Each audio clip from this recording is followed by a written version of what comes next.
கச்சத்தீவுல எப்படி மீட்கணும்னு எங்களுக்கு தெரியும். தனிப்படை அமைத்து அங்க கொண்டு போயிட்டு களமிறக்கிட்டு நம்ம கொடியை ஊண்டிடுவோம், அதுக்கப்புறம் யார் வாரணும் பார்த்துக்கலாம், என்ன செய்யணும்னு எங்களுக்கு தெரியும் சீமான் சொல்றாரு.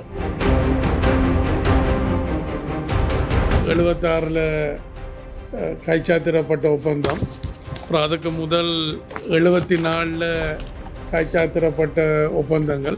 இந்த ஒப்பந்தங்களில் தெளிவாக இருக்கின்றது.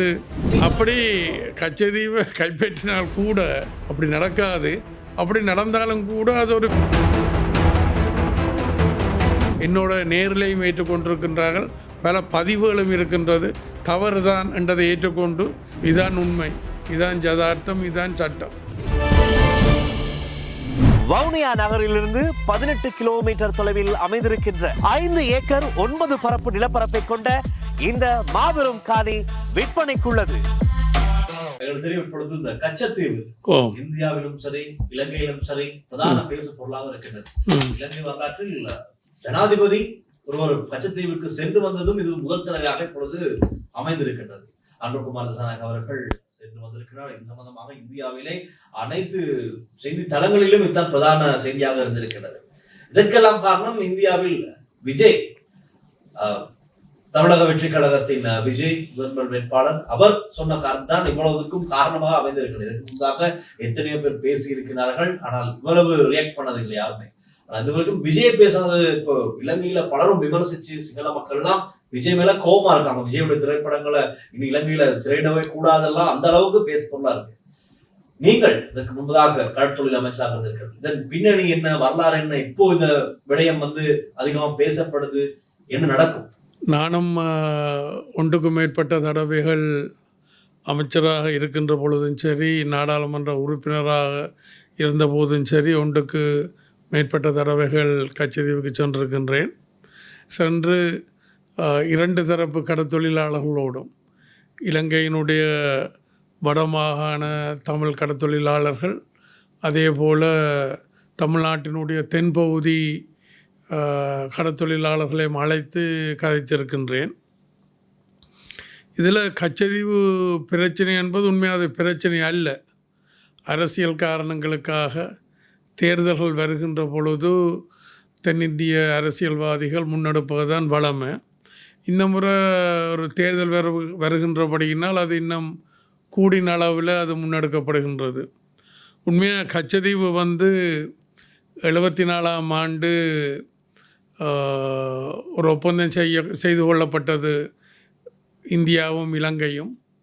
பிறகு 76ஆம் ஆண்டு அது திருத்தங்களோடு மாற்றி அமைக்கப்பட்டது. இப்போ கச்சதீவு அதாவது இந்திய கடற்தொழிலாளர்களுடைய இழுவமடி படகு தான் உண்மையாக பிரச்சனை. ஏன்னா அந்த இழுவமடி படகு என்பது கடல் வளங்களை முற்றுமுழுதாக அழித்துவிடும். அப்போ அவர்கள் இந்திய பக்கத்தில் ஏற்கனவே அந்த இழுவமடி தொழிலால் வளங்கள் முழுக்க அழித்து விட்டார்கள். அப்போ அங்கால வளங்கள் இல்லை. அதனால்தான் அவர்கள் இலங்கையை நோக்கி வருகின்றார்கள். அதுக்கு கச்சதீவு ஒரு தடையாக இருப்பதாக அவர்கள் சொல்லிக் கொள்ளுகின்றார்கள். இப்போ கச்சதீவில் இருந்து இந்திய பக்கத்தில் 1 கிலோமீட்டர் இலங்கைக்கு உரியது. அவர்கள் என்ன செய்கின்றார்கள் என்றால் அந்த 1 கிலோமீட்டரையும் கடந்து கச்சதீவையும் கடந்து இங்கால பல கிலோமீட்டர் உள்ளுக்கு வளங்களை அளிக்கின்றார்கள். அதுதான் உண்மையான பிரச்சனை. அந்த வகையில்தான் வடமாகாணத்தினுடைய கடற்தொழிலாளர்களுடைய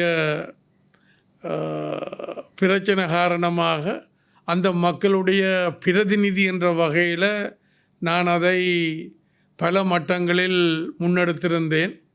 ஆனால் ஒரு தவறான நடவடிக்கைக்கு துணை போக முடியாது என்பதற்காக நான் இந்திய தரப்பினுடைய அந்த கோரிக்கைகளை நான் ஏற்றுக்கொண்டது கிடையாது.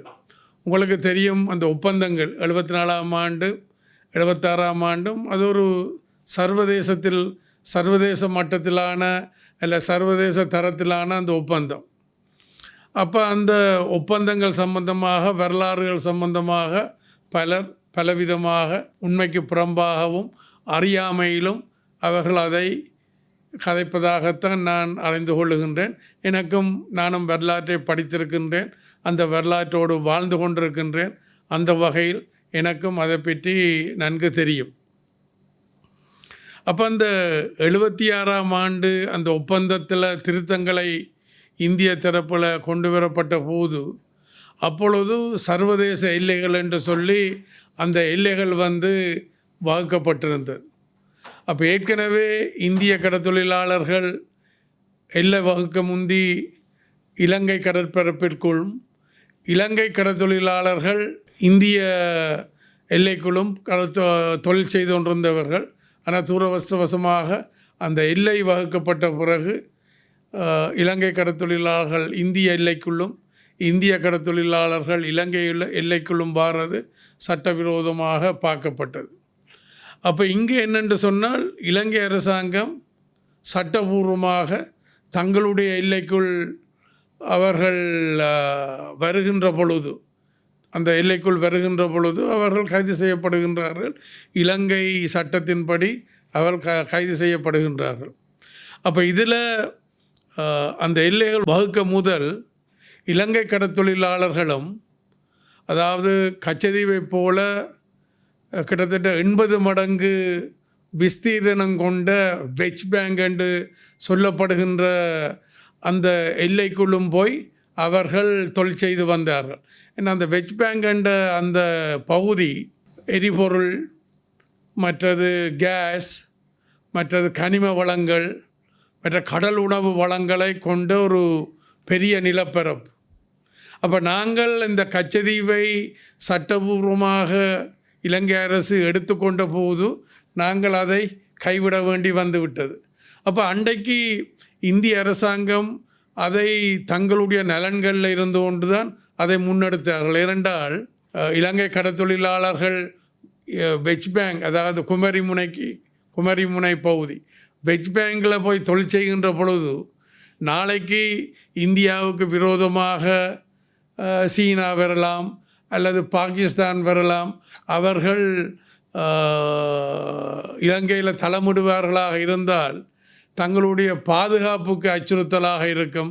தங்களுடைய வளங்களை அவர்கள் எடுத்துக்கொண்டு விடுவார்கள் இலங்கையினுடைய பேரால் என்ற பயம் காரணமாகவும், மற்றது சர்வதேச ரீதியில் அருகில் இருக்கிற நாடுகளை தங்களுக்கு சிநேகமாக வைத்து கொள்ள வேணும் என்றதுக்காகவும் தான் கச்சதீவை இலங்கைக்கு கொடுத்தது இந்திய அரசு அன்றைக்கு. இப்போ அன்றைக்கு இருக்கக்கூடிய திமுக அரசாங்கம் அதை எதிர்த்தது தான். அதுக்கு பதிவுகள் எல்லாம் இருக்கின்றது. இந்திய நாடாளுமன்றத்திலும் சரி, அதில் அன்றைக்கு இருந்த கலைஞர் கருணாநிதி அவர்களும் அதை கொடுக்க வேண்டாம் என்று எதிர்த்திருந்தும் மத்திய அரசாங்கம் கூடின பலத்தில் இருந்தபடியினால் தங்களுடைய நாட்டு நலன் கருதி, தங்களுடைய நாட்டு மக்கள் நலன் கருதி எங்களுக்கு கச்சதீவை கொடுத்து அவர்கள் வெச் பேங்குக்குள் இலங்கை மீனவர்கள் சென்று தொழில் புரிய முடியாமல் அதை தடுத்து விட்டார்கள். இதுதான் அதனுடைய வரலாறு, இதுதான் உண்மை. ஆனபடியினால் கச்சதீவு ஒரு பிரச்சனை அல்ல. ஏற்கனவே கச்சதீவுக்கும் இந்தியாவுக்கும் தமிழ்நாட்டுக்கும் இடையில் இருக்கக்கூடிய இடங்கள் முழுக்க தமிழ்நாட்டு கடற்தொழிலாளர்கள் இந்த பொட்டம் ட்ரோலிங் என்று சொல்லுவார்கள், இழுவமடி படகு கூடாக அதெல்லாம் அழித்து விட்டார்கள். அப்போ இன்றைக்கு கச்சதீவையும் தாண்டி இலங்கை கடற்பரப்புக்குள் வாரது தான் பிரச்சனை. அரசியல் காரணங்களுக்காக தமிழ்நாட்டில் இப்போ தேர்தல் வேறு இருக்கின்றது அடுத்த வருஷம். அது அப்போ அரசியல் காரணங்களுக்காண்டி உண்மையை தெரிந்து கொண்டும் அவர்கள் அதை சொல்லுவது தான் வேதனைக்குரியது. இப்பொழுது இலங்கையின் ஜனாதிபதி அனுரகுமார் திசாநாயக்க கச்சத்தீவுக்கு விஜயம் செய்து அங்கு இருக்கின்ற விடயங்களை பார்வையிட்டு அங்கு இருக்கின்ற கடற்படையினரிடம் சம்பந்தமான விவரங்கள் எல்லாம் கேட்டறிந்து கொண்டு திரும்பியிருக்கிறார். ஊடகங்களுக்கும் சரி நாட்டு மக்களுக்கும் அவர் உரையாற்றும் போது சொல்லியிருக்கிறார், கச்சத்தீவை ஒரு போதும் எங்களை விட்டு கொடுக்கப்பட மாட்டாது, அது எங்களுடையது, எங்களுடைய சொத்து, நாட்டு மக்களுக்கான உரிமை அது அப்படின்னு சொல்லியிருந்தார். அவருடைய விஜயம், அவருடைய கருத்தை எல்லாம் நீங்க எப்படி பார்க்க? அந்த விடயத்தை பொறுத்த வகையில் நானும் அது தொடர்பாக நான் அவரோடு கலந்துரையாடி இருக்கின்றேன். அந்த விடயத்தில் அவருடைய நடவடிக்கைகளை நான் வரவேற்கின்றேன். இந்த இலங்கை ஒரு இறையாண்மை உள்ள நாடு, அது சட்டபூர்வமாக அந்த கச்சதீவு இலங்கையினுடைய எல்லைக்குள் இருக்கின்றபடியினால் நாட்டினுடைய ஜனாதிபதி என்ற வகையில் அவர் அங்கே சென்று வந்தது அதை வரவேற்கக்கூடிய ஒரு விடயமாகத்தான் நான் பார்க்கின்றேன். இதற்கு முன்பதாக எந்த ஒரு ஜனாதிபதியும் போகவில்லை. ஆனால் அவர்களுடைய சார்பாக அமைச்சர் என்ற வகையில் அந்த பிரதேசத்தினுடைய பகுதியை பிரதிநிதித்துவப்படுத்துகிறபடியினால் நான் அந்த பிரச்சனையை நீண்ட காலமாக முன்னெடுத்து வந்தபடியினால் நான் எடுக்கின்ற முடிவுகள் அரசாங்கத்தினுடைய முடிவுகளாகத்தான் இருக்க முடியுமே ஒழிய அது அரசாங்கத்துக்கு புறம்பான முடிவுகளாக இருக்க முடியாது. தென்னிந்திய அரசியலை மையமாக கொண்டுதான் இவ்வளவுதான் பேசப்பட்டது. இது சம்பந்தமாக மக்கள், எங்களுடைய இலங்கை மக்கள் பதில் வழங்கி கொண்டிருக்கிறார்கள் ஒரு விதமாக. இப்போ விஜய்க்கு போட்டியாக இன்னொரு இடத்துல தான் சீமான் இருக்காரு. சீமான் என்ன சொல்றாருன்னு சொன்னா, கச்சத்தீவுல எப்படி மீட்கணும்னு எங்களுக்கு தெரியும், தனிப்படை அமைத்து அங்க கொண்டு போயிட்டு களமிறக்கிட்டு நம்ம கொடியை ஊண்டிடுவோம், அதுக்கப்புறம் யார் வாரான்னு பார்த்துக்கலாம், என்ன செய்யணும்னு எங்களுக்கு தெரியும்னு சீமான் சொல்றாரு. அப்படி அவங்களுக்கு செய்ய முடியும்? இப்போ இந்திய அரசு அதுக்கு இடம் கொடுக்காது என்று நான் நினைக்கின்றேன். அதை மீறி அவர்கள் வருவார்கள் என்று நான் நினைக்கவில்லை. ஆனால் அது அவர்களுடைய அரசியல், அவர்களுடைய உள்நாட்டு அரசியலுக்கெல்லாம் நான் தலையிட விரும்ப இல்லை. ஆனால் அது அவர்களுடைய அரசியல் ஒழிய நாங்கள் அதை பெரிய அளவில் அலட்டி கொள்ள வேண்டிய அவசியம் இல்லை. ஸ்ரீமா சாஸ்திரி இந்த உடன்படிக்கையில் உறுதியாக அது எங்களுக்கு தான் சொந்தம் அப்படின்னு சொல்லப்படுறீங்கன்னா? அதாவது ரெண்டு இந்த ஒப்பந்தங்கள், இது 76 கைச்சாத்திடப்பட்ட ஒப்பந்தம், அப்புறம் அதுக்கு முதல் 74 கைச்சாத்திடப்பட்ட ஒப்பந்தங்கள். இந்த ஒப்பந்தங்களில் தெளிவாக இருக்கின்றது. இந்த ஒப்பந்தம் சம்பந்தமாக, உரிமை சம்பந்தமாக தெளிவாக இருக்கின்றது. 76 கடைசியாக நடந்த ஒப்பந்தத்தில் தான் சர்வதேச ரீதியாக எல்லைகள் வகுக்கப்பட்டு இலங்கை கடற்தொழிலாளர்கள் இந்திய எல்லைக்குள்ளும், இந்திய கடற்தொழிலாளர்கள் இலங்கை எல்லைக்குள்ளும் தொழில் செய்ய முடியாதுன்றது அதில் தெளிவாக சொல்லியிருக்கு. இலங்கை மக்களுக்கு எந்த விதமான அச்சம் கூட தேவையில்லைன்னு சொல்றீங்க. என்னைக்காவது கச்சத்தீவு அவர்கள் கைப்பற்றி விடுவார்கள்? இல்லை இல்லை, அப்படி கச்சத்தீவை கைப்பற்றினால் கூட ஒரு தர்க்கத்துக்கு சொல்கிறேன், அப்படி நடக்காது. அப்படி நடந்தாலும் கூட அது ஒரு பிரச்சனையே இல்லை. அவர்கள் சரி இப்போ கச்சத்தீவு அவர்களுக்கு போகுதுன்ற ஒரு தர்க்கத்துக்கு வச்சு கொண்டாலும் அதில் இருந்து 1 கிலோமீட்டருக்கு தான் அவியல் வரலாம். ஆனால் இங்கே அப்படியே இல்லை, பல கிலோமீட்டர்கள் தாண்டி எங்களுடைய கரைக்கு அண்மித்து அவர்கள் அந்த தொழில் தடை செய்யப்பட்ட தொழில், இலங்கையினுடைய சட்டத்தின்படியும் சர்வதேச சட்டங்களின்படியும் அந்த இழுவமடி தொழில் என்பது தடை செய்யப்பட்டது. அப்போ அவர்கள் அதைத்தான் செய்கின்றார்கள். அதை எங்கட இல்லைக்குள்ள அதை செய்யல கைது கொண்டு அவர் செய்கின்ற தொழில் சட்டவிரோதமானது. ரெண்டாவது, எங்களுடைய கடல் எல்லைக்குள் அவர்கள் செய்வதால் அது இன்னும் சட்டத்தை மீறின செயலாக பார்த்து அவர்கள் கைது செய்யப்படுகின்றார்கள்.